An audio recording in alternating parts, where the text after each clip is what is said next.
Shalom, selamat malam Bapak Ibu Saudara yang dikasih Tuhan. Hari ini Selasa 15 Juni 2021. Kita persiapkan hati kita untuk kita akan belajar sebagai kebenaran firman Tuhan. Mari kita tundukkan kepala. Bapa di surga, segala puji hormat syukur kami naikkan kehadirat-Mu. Sungguh kami bersyukur Tuhan atas penyertaan dan pemeliharaan-Mu sepanjang hari. Bahkan Engkau mencukupkan segala apa yang kami perlukan. Terima kasih Tuhan atas segala kebaikan dan kasih-Mu yang senantiasa Kau nyatakan dalam hidup kami, umat-Mu, anak-anak-Mu Tuhan. Dan sebentar kami akan belajar sebagian kebenaran firman-Mu. Urapi hamba-Mu, taruh perkataan-Mu dalam mulut bibir hamba-Mu. Jadikan sore hari ini menjadi sore yang penuh berkat bagi setiap kami. Terpuji nama-Mu kekal selama-lamanya. Dalam nama Tuhan Yesus Kristus kami berdoa. Haleluya. Amin. Bapak Ibu Saudara yang dikasih Tuhan, kita sering menyaksikan ada banyak orang yang sudah cukup atau lanjut usia, tetapi dia memiliki gairah hidup yang kuat. Sekalipun usianya sudah mungkin di atas 70 tahun, sudah kepala 7, tapi kita menyaksikan beliau-beliau ini memiliki gairah atau spirit hidup yang kuat. Sepertinya ada sesuatu yang diperjuangkan, sepertinya ada sesuatu yang diperjuangkan, dan memang kenyataannya seperti itu. Jadi kalau ada orang yang sedang bergairah menjalani hidup ini dengan penuh sukacita, pasti dia ada yang diperjuangkan. Tetapi di satu sisi kita juga sering melihat orang-orang yang belum terlalu tua, mungkin masih di bawah 50 tahun, bawah 50 tahun. Tetapi kita tidak menemukan mereka memiliki gairah atau semangat hidup yang kuat, yang menyala-nyala. Mereka sepertinya orang-orang yang sedang frustasi dengan keadaan yang dialaminya. Dan ini sering kita menemukan hal seperti ini. Jadi seperti ironis, di satu sisi kita menemukan orang tua sudah di atas 70 tahun tapi memiliki gairah hidup yang kuat, spirit hidup yang kuat, dan sepertinya ada yang sedang diperjuangkan. Di sisi lain kita menemukan orang-orang yang belum terlalu tua, masih di bawah 50 tahun, tetapi mereka tidak menunjukkan gairah hidup yang menyala-nyala, tidak menunjukkan gairah hidup yang kuat, seperti orang yang sepertinya pasrah dengan keadaan. Tentu Bapak Ibu Saudara sebagai orang percaya, kita harus bisa menempatkan posisi kita. Yang pertama, yang kedua kita juga harus bisa menilai, bukan menghakimi, tetapi menilai kenapa orang itu begitu, kenapa orang ini begini. Memang memang orang yang memiliki gairah hidup atau hasrat hidup yang kuat, sekalipun dia sudah lanjut usia, itu belum tentu, saya katakan belum tentu mereka memiliki landasan yang benar, atau belum tentu apa yang diperjuangkan itu sesuatu yang berkenan di hadapan Tuhan, belum tentu. Tapi bisa juga apa yang dia perjuangkan ini memang berkenan, bisa juga.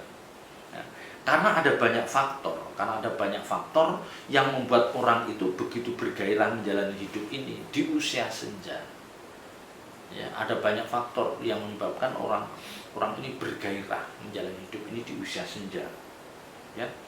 Bisa jadi mereka orang-orang yang sedang menikmati keberhasilan bisnisnya, bisa jadi. Mereka menikmati keberhasilan bisnisnya yang dirintis bertahun, berpuluh tahun. Dia menunjukkan sukacitanya.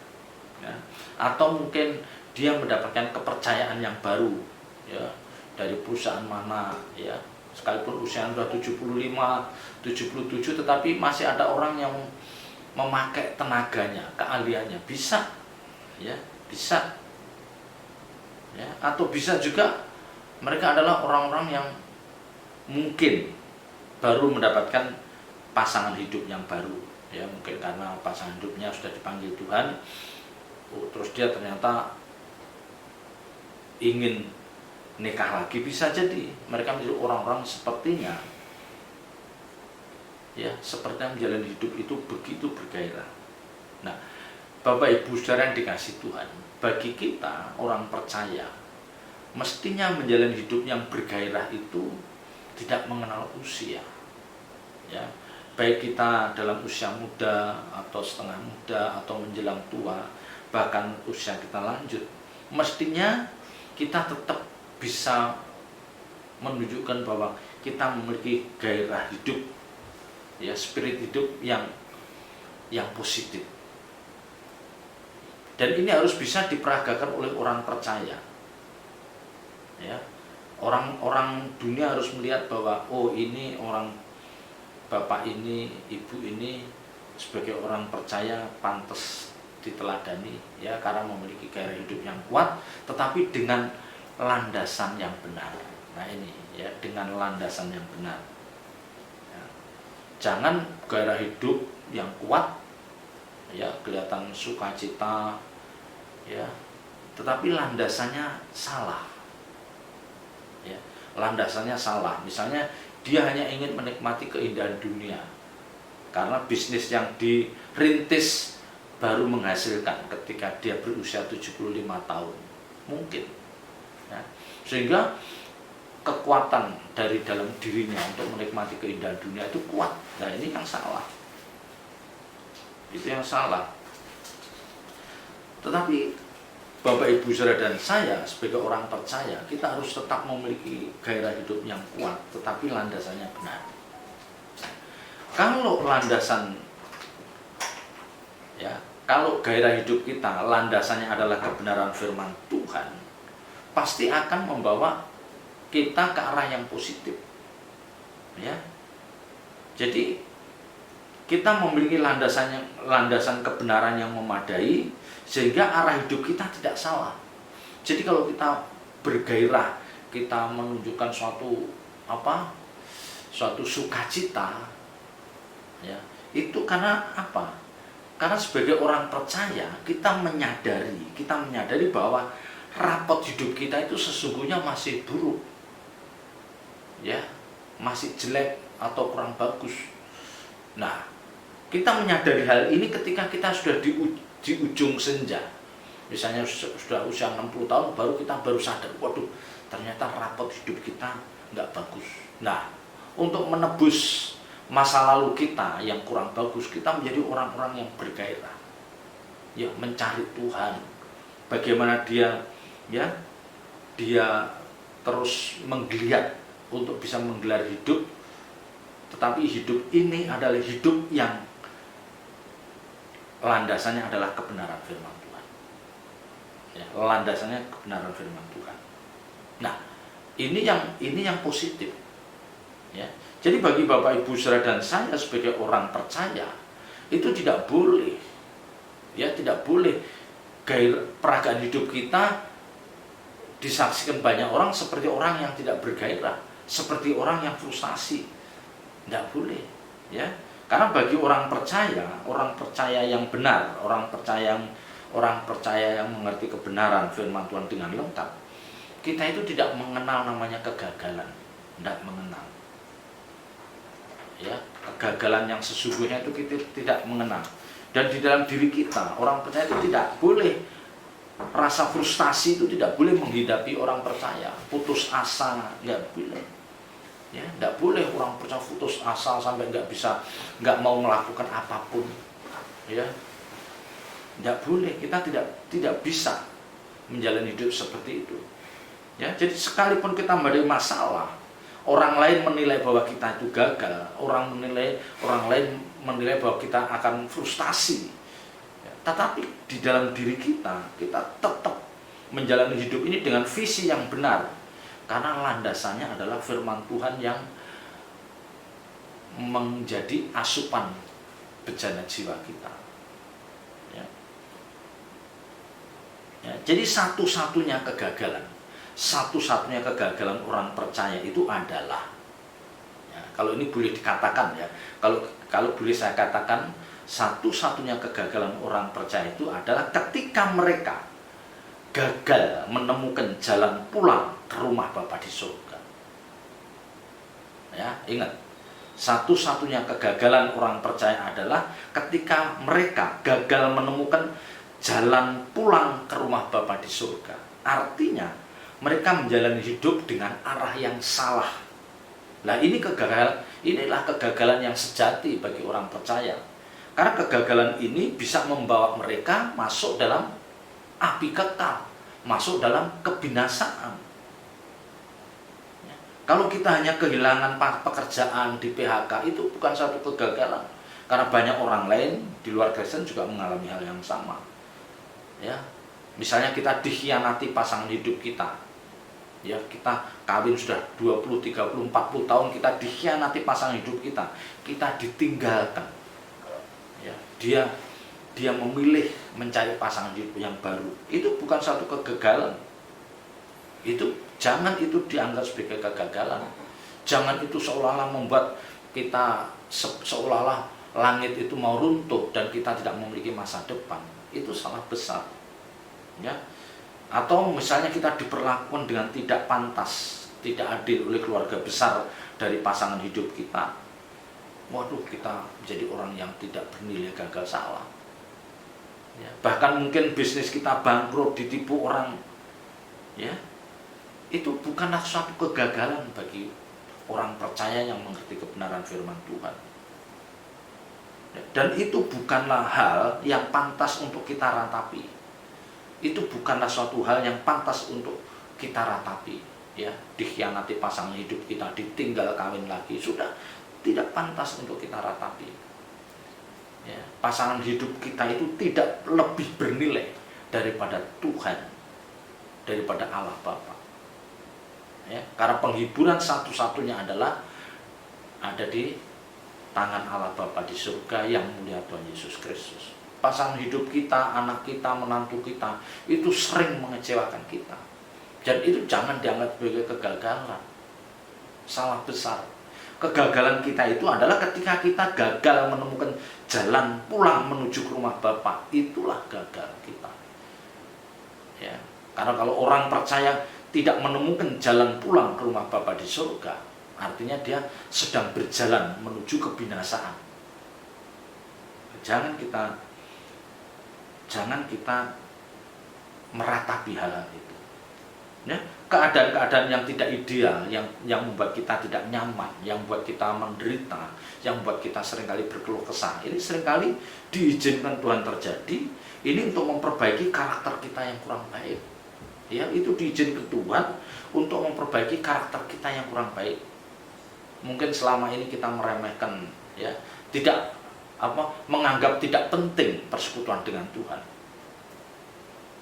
Ya, ingat, menganggap tidak penting persekutuan dengan Tuhan. Wah, itu nanti Tuhan akan bisa menghadirkan. Tuhan punya beribu jalan dan cara untuk menghadirkan ketidaknyamanan dalam hidup setiap orang. Ya, itu sangat kecil. Kalau Tuhan mau membuat kita tidak nyaman, itu sangat mudah. Ya. Nah, justru keadaan itu mungkin bagi Tuhan dari kacamata Tuhan itu mungkin dipandang baik. Supaya apa? Supaya mereka itu tidak betah di dunia ini. Ya, karena kalau orang itu dibuat nyaman, semuanya sukses, berhasil, wah, nggak ada apapun yang membuat dia menderita, itu akhirnya dia betah di dunia ini, betah di bumi ini, menikmati keindahan dunia. Lah, ini yang mestinya nggak tepat. Dia tidak ingin pulang ke surga. Akhirnya apa? Lupa mempersiapkan jalan pulang ke rumah Bapa, lupa dia. Ya, akhirnya dia memang benar-benar tidak tahu jalan bagaimana pulang ke rumah Bapa di surga. Ya, karena hidupnya diisi dengan menikmati keindahan dunia. Ya. Kalau kita lihat di dalam Yesaya pasal 40 ayat 30 sampai dengan 31. Yesaya 40 ayat 30 sampai 31. Orang-orang muda menjadi lelah dan lesu, dan teruna-teruna jatuh tersandung. Tetapi orang-orang yang menanti-nantikan Tuhan mendapatkan kekuatan baru. Mereka seumpama raja yang naik terbang dengan kekuatan sayapnya. Mereka berlari dan tidak menjadi lesu, mereka berjalan dan tidak menjadi lelah. Ya, ini ada orang-orang muda yang kelihatan lemah, tersandung, ya, dikatakan teruna jatuh tersandung. Tetapi ada orang tua yang semangat hidupnya luar biasa. Ini kalau kita lihat di perikopnya, ini kan berbicara tentang, ya, kalau kita lihat perikop dari ayat ini, ya, berita kelepasan, ya, ini kalau kita lihat dari perikop ini, itu orang-orang muda, mereka, ini perikopnya Allah di atas semua Allah. Nah, perikopnya kan Allah, hanya pakai huruf besar A, di atas semua Allah. Allah yang satunya huruf kecil, ayat 12. Ya, jadi ada orang-orang yang mengandalkan Allah yang benar, tetapi sementara ada orang-orang yang mengandalkan Allah atau ilah. Nah, orang yang mengandalkan Allah yang benar, itu dia akan terus memiliki semangat gairah hidup yang saya katakan itu menyala-nyala. Sekalipun dia sudah usia 70 lebih, bahkan 80 tahun lebih, tetapi semangat gairah hidupnya masih kuat. Ya, karena dia sudah tahu jalan pulang ke rumah Bapak itu tahu. Jadi yang ada di dalam benaknya bagaimana dia memperbaiki rapot hidupnya itu. Ya, dikatakan, ya, tetapi orang-orang yang menanti-nantikan Tuhan mendapatkan kekuatan baru. Nah, ini masalahnya Bapak Ibu Saudara dan saya ini termasuk orang yang menantikan Tuhan atau tidak. Maka khotbah saya beberapa minggu yang lalu, yang saya katakan, orang yang menanti-nantikan kedatangan Tuhan yang kedua kali, pasti hidupnya akan lebih baik daripada orang yang tidak menantikan Tuhan. Orang yang sedang menanti-nantikan kedatangan Tuhan, pasti tidak mungkin dia mudah berbuat dosa. Hidupnya ceroboh, tidak mungkin. Karena di dalam benaknya, dia sangat menginginkan, dia sangat merindukan ketika Tuhan datang untuk yang kedua kalinya, dia diangkat ke awan-awan bersama Tuhan. Ya. Jadi kalau Bapak Ibu Saudara memang menanti-nantikan, ya, kalau Bapak Ibu Saudara adalah orang-orang yang menanti-nantikan Tuhan, kita akan mendapatkan kekuatan baru. Ya, kekuatan baru. Makanya orang-orang yang tadi saya katakan, orang sudah lanjut usia hidupnya bergairah, ya, ada sukacita, ada ini, tapi dengan landasan yang benar. Ya, ingat, landasannya harus benar. Itulah kebenaran firman Tuhan. Jadi landasannya bukan karena bisnisnya berhasil, bukan karena anak cucunya berhasil, bukan itu. Tapi landasannya karena dia memiliki pemahaman firman Tuhan yang memadai, sehingga dia sudah menanti-nantikan kedatangan Tuhan. Nah, orang ini akan diberikan kekuatan. Ya, beda dengan anak muda yang letih lesu. Orang muda menjadi lelah dan lesu dan teruna-teruna jatuh tersandung. Mereka mengandalkan ilah, sehingga ketika mereka gagal, mereka menjadi orang frustasi, mudah lemah. Maka di depan saya katakan, kegagalan orang percaya itu, ya, cara mandang kegagalan itu bagi orang percaya dan orang dunia itu berbeda. Orang dunia memandang kegagalan itu kalau dia tidak berhasil meraih apa yang dia cita-citakan, itu gagal. Ya, buat orang dunia itu kegagalan. Tapi bagi Bapak Ibu Saudara dan saya, kegagalan itu adalah ketika kita gagal menemukan jalan pulang menuju rumah Bapa, itu gagal. Ya, ini berbicara tentang orang yang mengandalkan Allah yang benar, dan orang yang mengandalkan ilah. Ya, jadi dari perikop ini bisa kelihatan kepada siapa kita mengabdi. Ingat, kepada siapa kita mengabdi, seperti itulah kelak karakter kita akan terbentuk. Ya, sekarang renungan, kepada siapa Bapak Ibu Saudara itu mengabdi? Ya, seperti itulah kelak karakter Bapak Ibu Saudara akan terbentuk. Kalau sekarang kita mengabdi pada mamon, pada dunia, keindahan dunia, kita mengabdi, ya sudah, karakternya ya seperti itu. Tapi kalau kita mengabdi kepada Allah yang benar, Allah Israel, ya, Allah Abraham, Allah Ishak, Allah Yakub, kita mengabdi pada Allah yang benar, ya seperti itulah kelak karakter kita akan berbentuk. Ya. Jadi bagi Bapak Ibu Saudara dan saya itu harus ada perasaan menantikan Tuhan, kedatangan Tuhan itu harus. Karena dengan begini kita pasti akan menggelar hidup yang berkenan. Mereka adalah orang-orang yang selalu bergairah dalam hidupnya. Dan orang seperti ini menganggap bahwa waktu ini singkat. Ya. Dan sisa waktu dalam hidupnya itu sudah semakin pendek. Tidak lama lagi masukin akhir tahun 2021, nanti masuk 2022. Umur kita makin pendek, sisa waktu hidup kita makin pendek. Dan orang yang mengerti kebenaran firman Tuhan pasti mempergunakan waktu ini sebaik-baiknya. Ya, jadi dia bergairah. Ya. Jadi kita harus terus bergairah. Maka orang-orang yang mengerti kebenaran firman Tuhan ini tidak ada waktu untuk berkeluh kesah, tidak ada. Tidak ada waktu untuk berkeluh kesah. Tidak ada waktu untuk meratapi masa lalu kita, tidak ada. Ya. Tidak ada waktu bagi kita untuk mengingat-ingat kesalahan orang lain, tidak ada. Ya. Hanya orang-orang yang tidak mengerti kebenaran firman Tuhan yang menggunakan waktunya untuk berkeluh kesah, untuk meratapi masa lalunya, untuk mengingat kesalahan orang lain. Ini orang yang tidak mengerti kebenaran. Bapak, Ibu, Saudara dan saya yang mengerti kebenaran, waktu yang ada itu harus digunakan bagaimana hidup kita itu penuh gairah untuk menemukan Tuhan. Ya, bagaimana kita terus hidup kita ini penuh gairah untuk menemukan Tuhan, dan hidup kita ini menjadi berkat bagi banyak orang. Jadi disitulah gairah yang mestinya bisa kita tunjukkan.